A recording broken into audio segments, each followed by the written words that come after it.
Welcome to this message by Ray Stedman titled God's Nonsense from raystedman.org.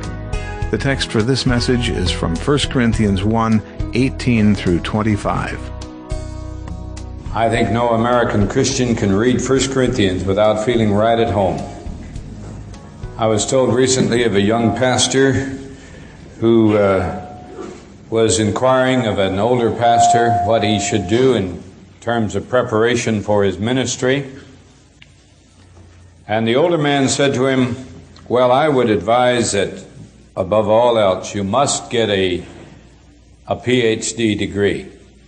For, he said, no church will listen today to a man who does not have a PhD degree.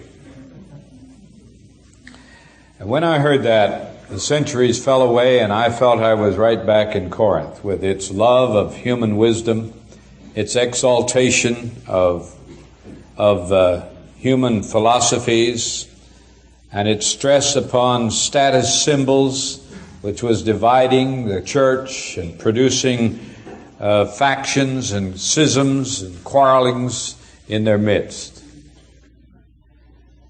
These Christians at Corinth were quarreling over what Paul calls the wisdom of words. And their quarrelings and their divisions were sabotaging the impact of this church upon the city, so that much of what had started out with tremendous power in the city of Corinth was beginning to fade away because of the division within the congregation. Now, the cure to such divisiveness and dissension, Paul says, is the gospel. We usually think of the gospel as something that non-Christians need to hear. But the New Testament makes very clear to us that it's Christians who need to understand the gospel. Because it's not only the means by which you become a Christian, to believe the gospel, but it's the means by which you are delivered in your Christian life from all the causes of disagreements and dissensions and factions and from the pressures of lusts and so forth in the Christian life. Now, the heart of the gospel, Paul says, is the cross of Jesus Christ. And he brings us to that in the 17th verse of the first chapter, where he says, for Christ did not send me to baptize, but to preach the gospel, and not with eloquent wisdom, that is, wisdom of words, lest the cross of Christ be emptied of its power. The theme of this next section is the power of the cross.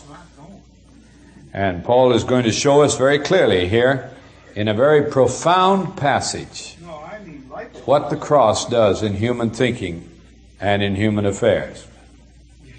The cross, of course, has become the symbol of Christianity today. We have one right behind me here.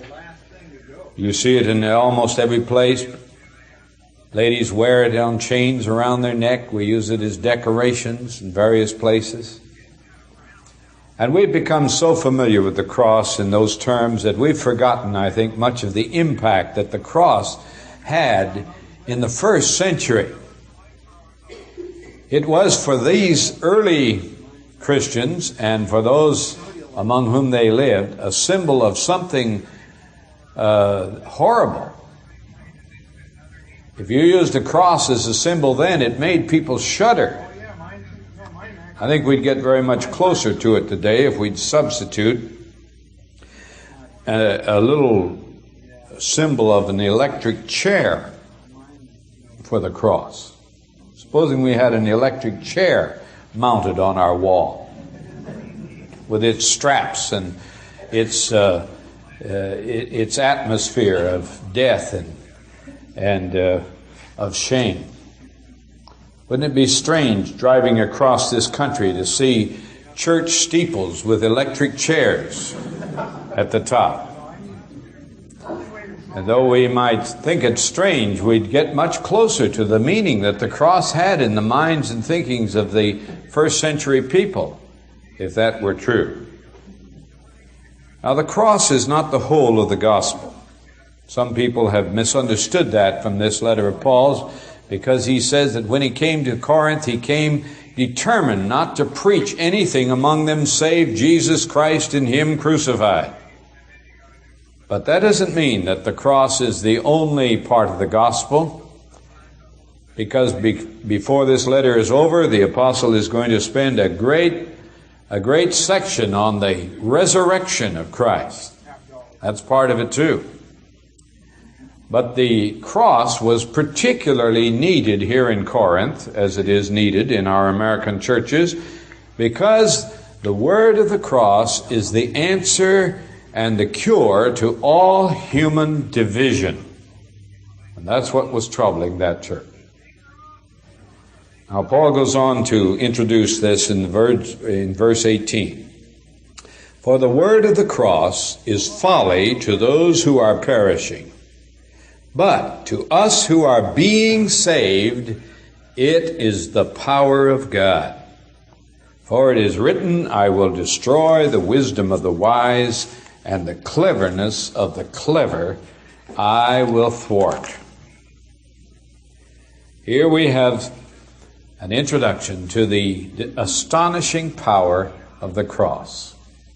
The cross is significant in Christianity because it exposes the fundamental conflict of life. That's what these verses declare to us.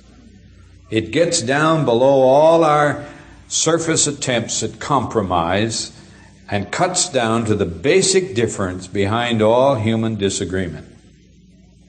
Cuts right through to bedrock and exposes the basic commitment of every human soul to either error or to truth. And once you confront the cross and its meaning, you find yourself unable to escape that final basic judgment of life as to whether you are committed to error or you're committed to truth. Now, we must understand, before we go on, very clearly what he means by the word of the cross. First of all, of course, it means the basic announcement of the crucifixion of Jesus. The cross was a fact of history. Any of you who have been involved in some of the modern cults that are springing up, or some of the psychological groupies that are forming today, emphasizing meditation or transactional analysis or something of this sort, know that what you are introduced to in these groups is basically philosophy, various ideas that men have about human behavior and how to control it. And there are conflicting philosophies in this area today. And some will follow one school and some will follow another. And you get a whole range, a whole spectrum of religious groups based upon various philosophical concepts. But when you come to Christianity, you don't start with philosophy. You start with facts. Inescapable facts of history that can't be thrown out or avoided. They're there. One of them is the incarnation of Jesus, the fact that He came among us, was born as a man, and yet under strange and marvelous circumstances. Another of the great facts of our faith is the crucifixion. He died. He was nailed to a tree. It was done at a certain point in time in history, and it cannot be evaded. And this is part of the word of the cross. It's the part of the gospel that we declare to men everywhere, that something happened to Jesus of Nazareth that was very strange. He died a strange death. He didn't deserve it, but by the judgment of the Romans and the Jews alike, He was put to death for a crime that He did not do. Now that's part of the word of the cross. But that, of course, is not all of it. What is meant by this phrase primarily is a reference to the judgment that the cross makes upon human life. That's where we run into what Paul calls later the offense of the cross. You see, when you say that Jesus was crucified, you're saying that when even the best of men,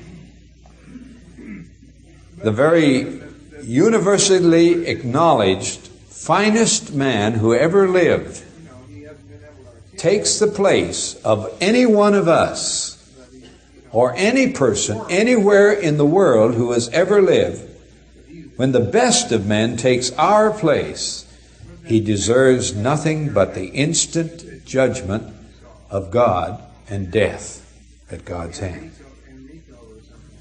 Now you see, that's a judgment on all of us, isn't it?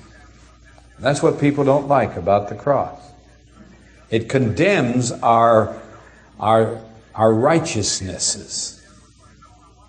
It casts aspersion on all our good efforts and wipes it all out and says it's worthless, useless, totally worthless.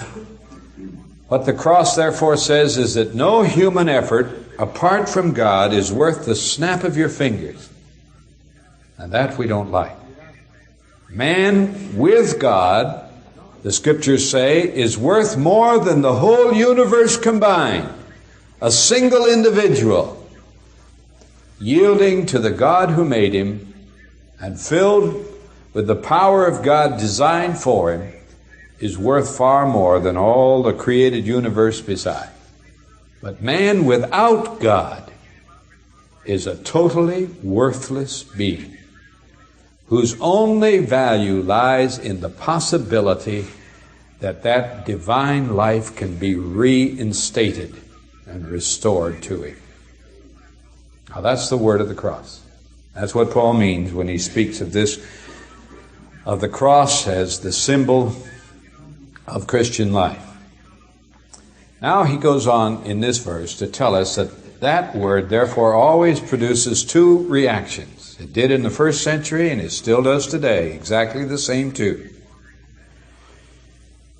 In the first place, the word of the cross is folly to those who are perishing. And the word folly here means literally silly.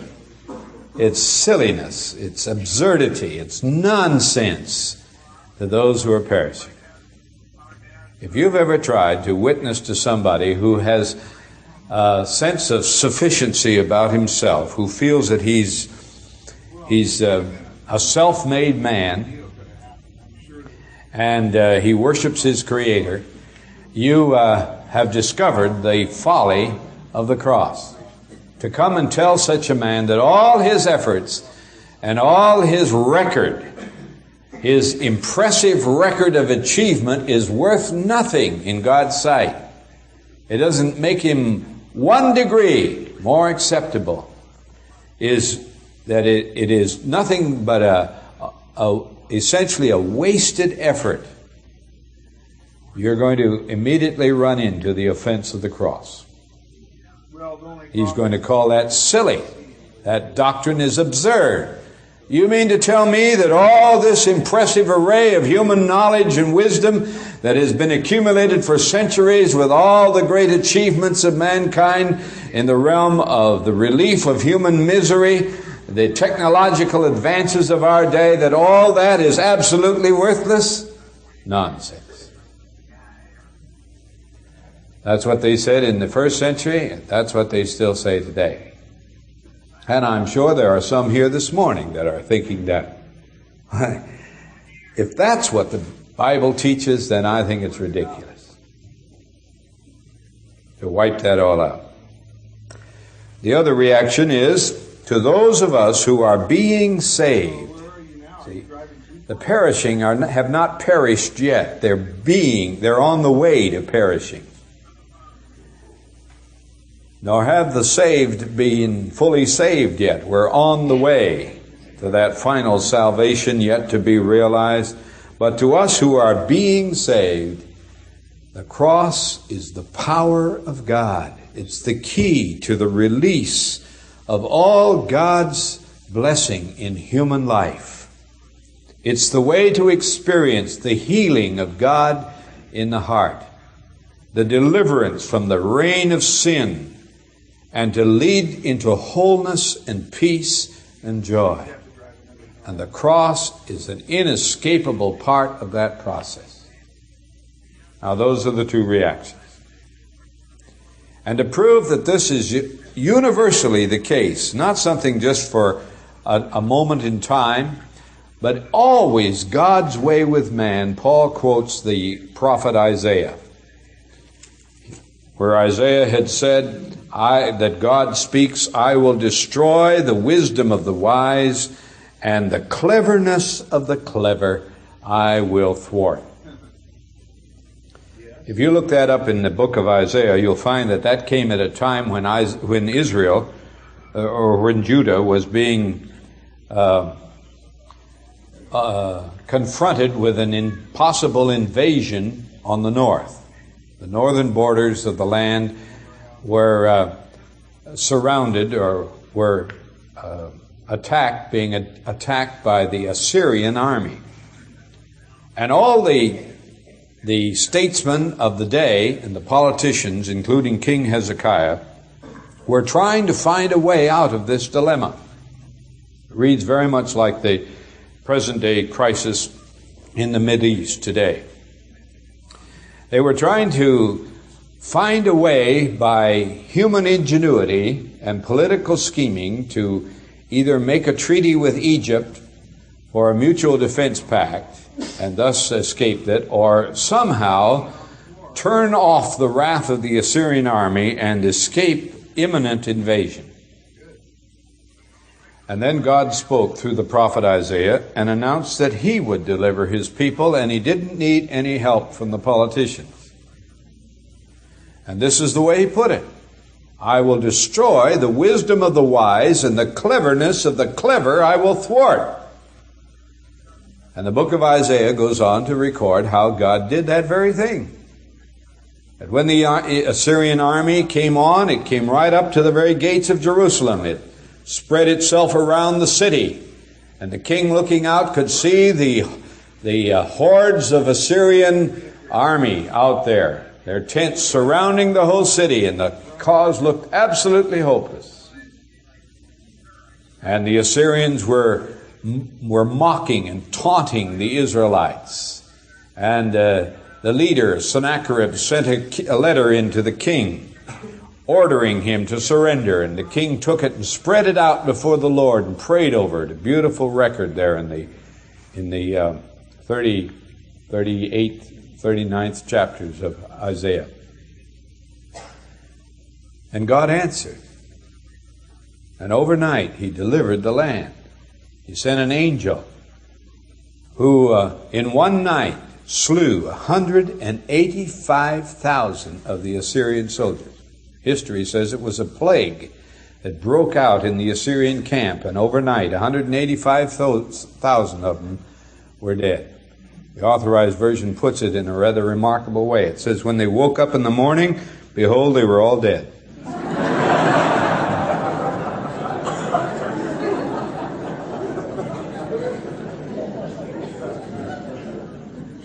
And God did exactly what he said. He didn't ask for any human help at all. He just did it. And the land was delivered. Now, Paul picks that up and he says that's the way God works. Especially does he work that way in the matter of human redemption. And that brings us then to his analysis and the direct examination of the wisdom of the world of this age versus the wisdom of God. Beginning with verse 20. Now, the verses we're going to look at is a very profound passage. And I want to just take our time with it, and we'll only cover very few verses of it this morning. Because it's one of the most amazing examinations of a problem that every generation without fail has to face. And that is, how much shall I trust the wisdom of men? How much reliance should we put upon the ability of men to solve their own problems in whatever realm or dimension of life you care to investigate? This is particularly a helpful passage to students at school, whoever it may be. What Paul says is this, verse 20, "Where is the wise man? Where is the scribe? Where is the debater of this age? Has not God made foolish the wisdom of the world? For since in the wisdom of God the world did not know God through wisdom, it pleased God through the folly of what we preach to save those who believe." You notice that begins with three questions. But you're essentially asking this one question: what true standing does human wisdom give to you? Here we come up against the matter of how much value really are degrees. I'm not setting aside degrees. They do represent something of value. But how much of a human life and the value of a life can be detected by the degrees that a man has? That's part of this question. What standing does human wisdom truly give you? And the implication of these questions is none. Where is the wise man, Paul says? Where really is he? Where is the scribe of this age? The debater of this age? Now, in using those words, he's referring to the two universal approaches to understanding and gathering knowledge and wisdom. The first is the scribal approach. That's the Jewish approach. It is a study of the past, all the wisdom of the ages, the writings of the past. The Jewish scribes gave their whole attention to reading the ancient scriptures and the ancient writings of wise men of the past and trying to gather it all and reduce it to practical applications for today. That was the scribe approach. And Paul says, where does that get you? The answer is nowhere. Well, what about the debater, he says, of this age? That was the Greek approach.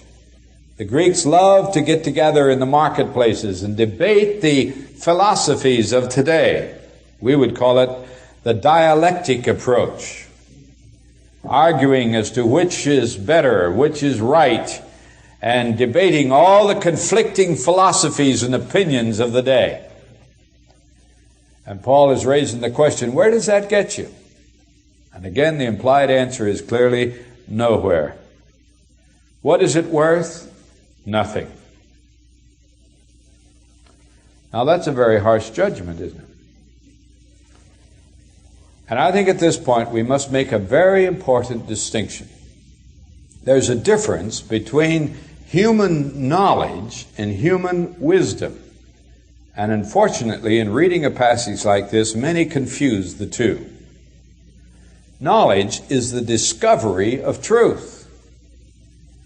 And God always encourages it. He gave us minds to use. And there's nothing anti-intellectual in the Scriptures. I want to make that very clear.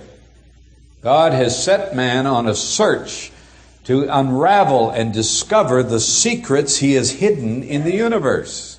And there are thousands of them, millions of them, many, the greatest, I'm sure, yet undiscovered. And man is given the gift of wisdom, of reason to search these out and to investigate into any realm of knowledge is perfectly right and proper. To give yourself to a discovery of physics and the laws of physics and what's behind matter is perfectly right. To give yourself to an investigation of the wonders of the human body and the way of treatment in medicine and pathology is perfectly right. To set yourself to discover the secrets of the stars, of astronomy, or the secrets of the workings of the human mind and the psyche in psychology, these are all perfectly right. Nothing wrong with it at all. Scripture always encourages us to look at that. But that's knowledge. That's the discovery of truth. Wisdom is the use of truth. And there's where Scripture always throws down the gauntlet. It says there's something faulted about human wisdom. It does not know how to use truth. All the truth that's discovered through human knowledge is misused, it's abused, it's twisted, it's distorted. And we end up, therefore, worse off than we were before. Now, I think this needs to be said today in a university community such as we have right here. And it needs to be especially emphasized because so many Christians begin to worship human wisdom and to feel that secular writers know more about some of these matters applying to the use of knowledge than Christians do. Now, there's no question but what many secular writers know a great degree more about the discovery of truth than many Christians do. We can learn tremendous things from the secular world around us. But what we must clearly understand, and what this great passage will help us to understand, is when it comes to the applying of truth, secular minds are juvenile in their applications, for the most part. They're twisted and they don't know what to do with it. And so are a lot of Christians who follow along these same paths, who have not approached it, the use of truth, from the wisdom and the revelation of the Word of God. And that needs very strongly to be said. It's amazing that even thoughtful secular writers will distinguish these differences and see this. I was just reading recently an excerpt from Vance Packard's new book, The People Shapers, in which he's exploring the possibilities of molding the minds of men and altering human behavior by scientific processes. And he concludes the article with these words: "A person can be high in learning ability and memory and still remain a fool." Now, those aren't my words, those are Vance Packard's. He says, "The two do not add up to either brilliance or wisdom in thinking. Until someone comes along with a pill for wisdom, we might better aspire to become a more humane society rather than a more brainy one." Vance Packard. Now in verse 20, the apostle also asks another question. He says, "Has not God made foolish the wisdom of the world?" And when he says that, he is declaring, in essence, he's asking the question, what is the true nature of human wisdom? And his answer is foolishness. It's ridiculous. It sounds impressive, and it always does. It radiates optimism. It even seems to work for a while in a limited area of application. This is what always confuses us so. But when it's all over, it has succeeded in changing nothing. Now that we need to face. That's a fact. That's why every generation wrestles with the same problems that the previous generations have wrestled with. And that remains true as far back as you go into the farthest reaches of human history. Same old problem. That's why we're confronted with a puzzle of why one generation never seems to learn from another. The great German philosopher Hegel was quite right when he said, "History teaches us that history teaches us nothing." And that's why we who grow older and our vastly accumulated wisdom shake our heads in wonderment at the present generation coming up into their 20s and say, how come they're making the same mistakes we made? Don't they ever learn? Won't they ever listen? That's why old age always points to young age and says, won't you listen? Won't you pay attention? And youth invariably points back and says, look what it made us. What where you got us. We're not going to pay any attention to you. And so they continually make the same mistakes over and over again. And that is the story of history. Winston Churchill said before he died these remarkable words: "Certain it is that while men are gathering knowledge and power with ever-increasing speed, their virtues and their wisdom have not shown any notable improvement as the centuries have rolled. Under sufficient stress, starvation, terror, warlike passion, or even cold intellectual frenzy, the modern man we know so well will do the most terrible deeds, and his modern woman will back him up." Winston Churchill. Well, now, why is this true? In verse 21, the apostle puts his finger right on the problem. "For since in the wisdom of God, the world did not know God through wisdom." That's the problem. What's the major fault with the wisdom of man? Well, despite his pretentious claims to have penetrated the secrets of life, he has failed to discover and acknowledge the greatest fact of all: God Himself. The great being behind all that exists is God. And to ignore and to leave out of his thinking the most important fact of all is nothing but stupidity, isn't it? That's why in our public school systems there is a conspiracy of silence to keep God out. You run into it everywhere, don't you? No one dares to mention His name, hardly.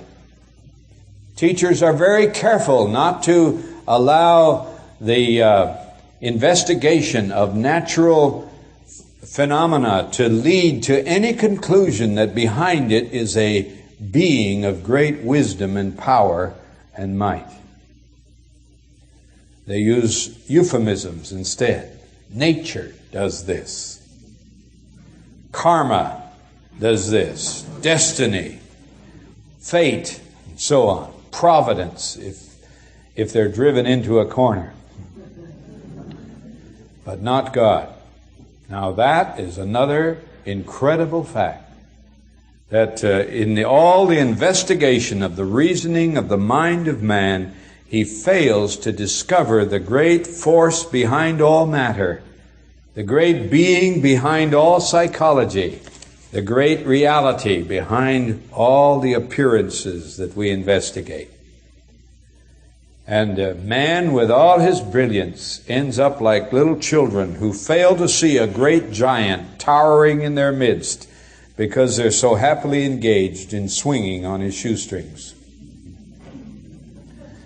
No wonder T.S. Eliot says, all our knowledge only brings us closer to our ignorance, and all our ignorance closer to death. But closeness to death no nearer to God. Then he asks the question that hangs over this whole generation. Where is the life we have lost in living? Now, what's God's answer to this? Well, Paul gives it to us now in verse 21. It pleased God through the folly of what we preach to save those who believe. For Jews demand signs and Greeks seek wisdom, but we preach Christ crucified, a stumbling block to Jews and folly to Gentiles. But to those who are called, both Jews and Greeks, Christ, the power of God and the wisdom of God. For the foolishness of God is wiser than men, and the weakness of God is stronger than men. What a strange answer that is. God has chosen to set aside both the searchings of men and the demands of men and to confront them with what is basically a simple story of a crucified Messiah. To proud, stubborn men who demand miracles or else they won't believe. We just had a clear example of that recently in the newspaper reports of the discovery of a shroud that is supposedly the burial shroud around Jesus that is marked with the image of a man. And it evokes tremendous popular attention immediately. Why? Because something about us wants to demand that God perform a miracle or else we won't believe.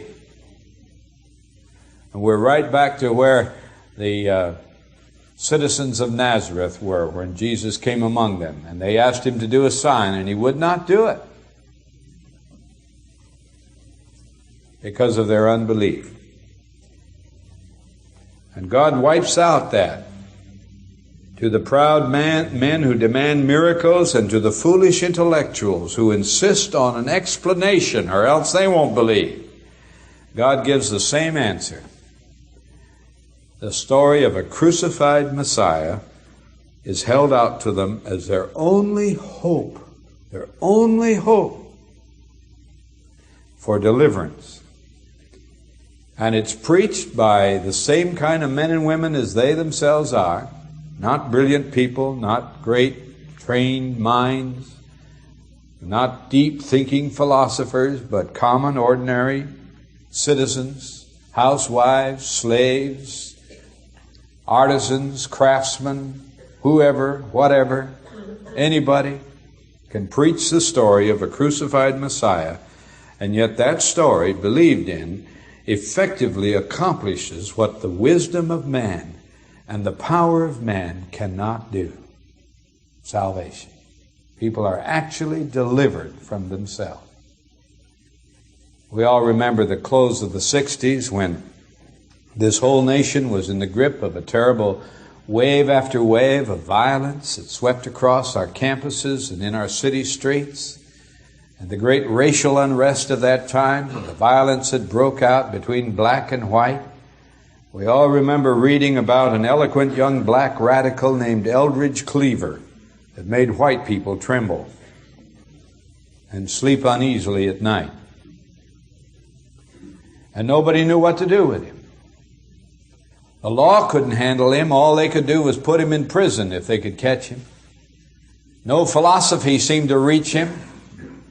Nothing could change him. All the education he'd had at American public schools and so on had not altered him. But we know how, in God's wisdom and God's grace, at the right moment in his life, the word of the cross reached him.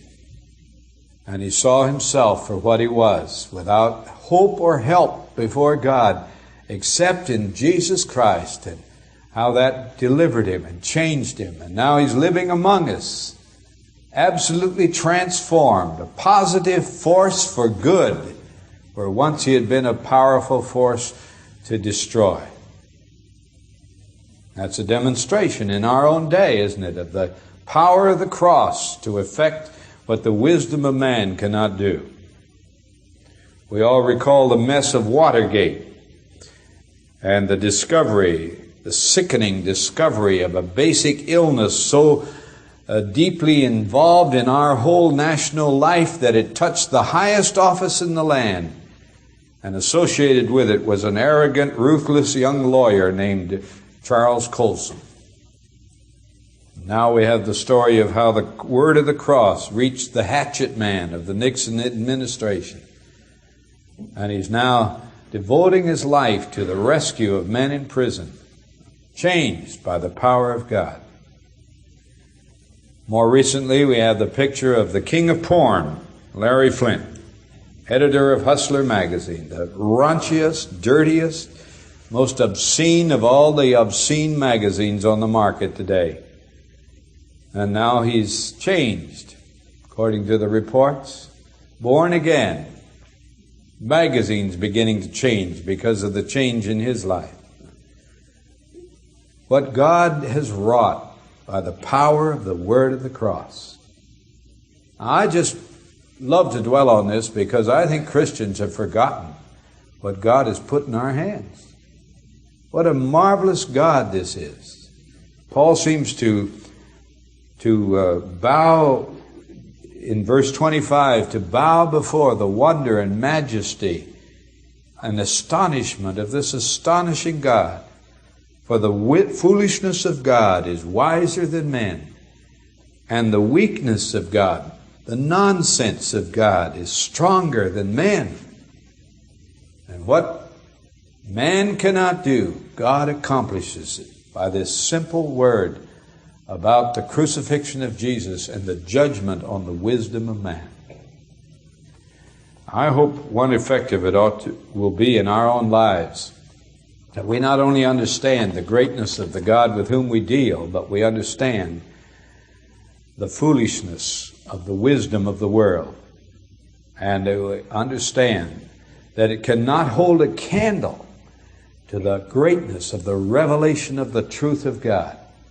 And when we open this book and study it and learn what God says about what life is, we're dealing with a reality that breaks away and strips off the illusions and the delusions of a secular age and introduces us to bedrock reality. And that's where we ought to live. I want to close this by reading just a quotation from C.S. Lewis.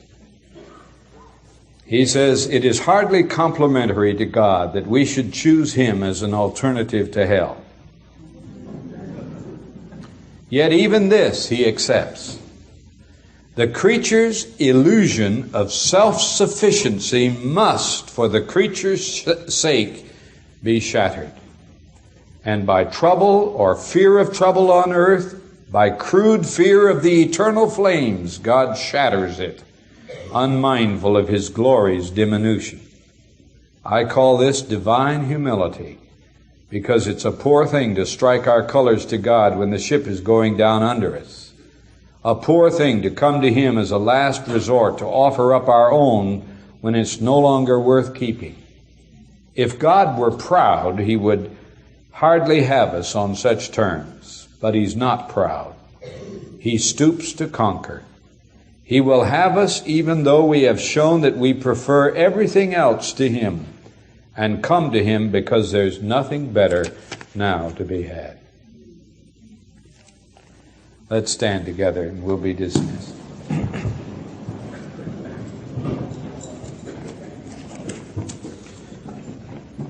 Just stand in silence for a moment and let your heart wonder at the amazing grace of God.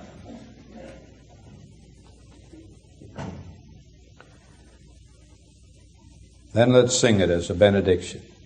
Amazing grace, how sweet the sound that saved a wretch like me. I once was lost, but now am found. Was blind, but now.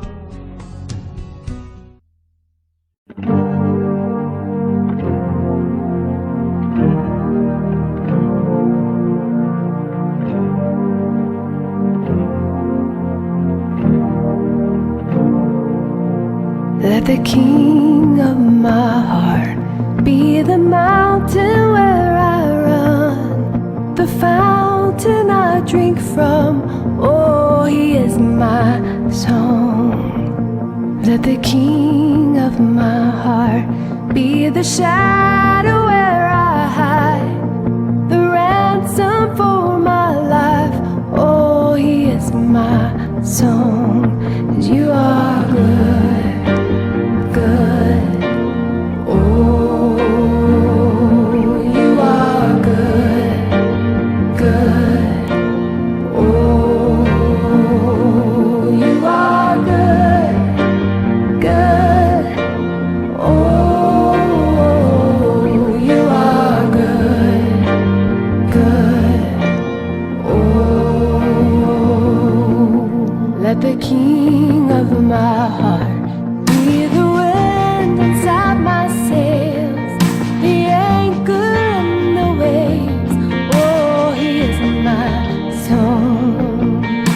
the king of my heart, be the fire inside my veins, the echo of my days. Oh, yes, my soul, you are good, good.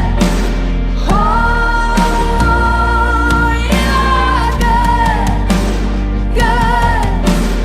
Oh, you are good, good. Oh,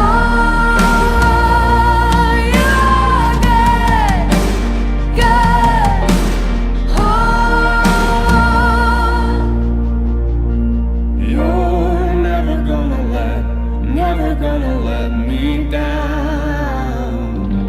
You're never gonna let me down. You're never gonna let me down. You're never gonna let me down. You're never gonna let me down. You're never gonna let me down. You're never gonna let me down. You're never gonna let me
is holding on.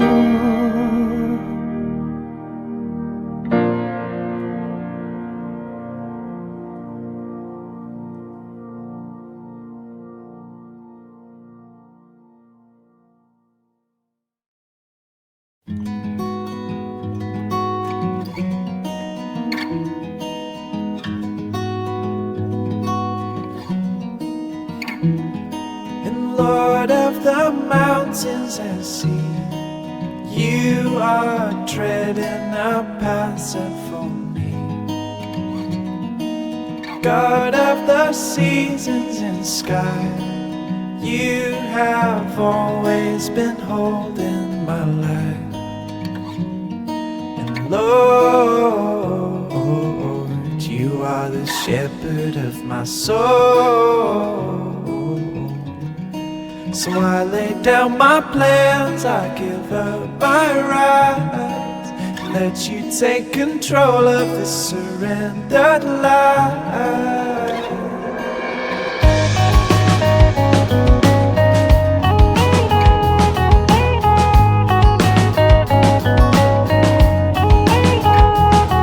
So I put my trust in the one who created the stars and the sun.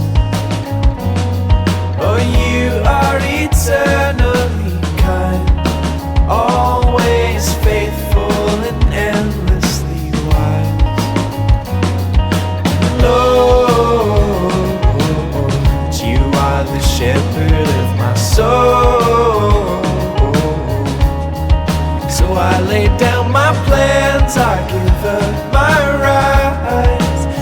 let you take control of this surrendered life.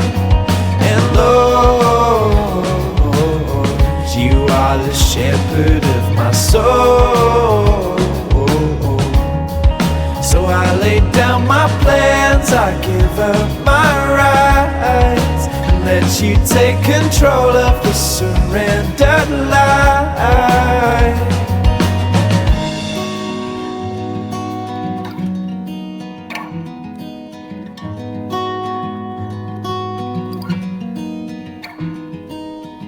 You comfort, you sustain, in shaking you remain, unmoved and unafraid, forever and always you lead me, by still waters lead me, through the valleys lead me, in your wisdom shepherd of my soul. You comfort, you sustain, in shaking you remain, unmoved and unafraid, forever and always you lead me, by still waters lead me, through the valleys lead me, in your wisdom shepherd of my soul.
Standing right here by my side,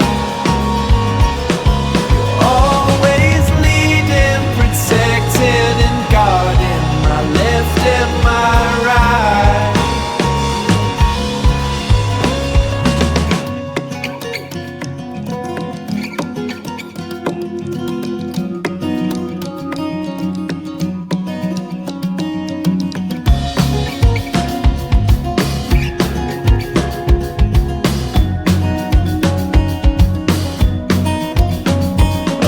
Father, you make all things new, great God of creation. Oh, and Father, you will always be my rock and salvation. Whoa, whoa.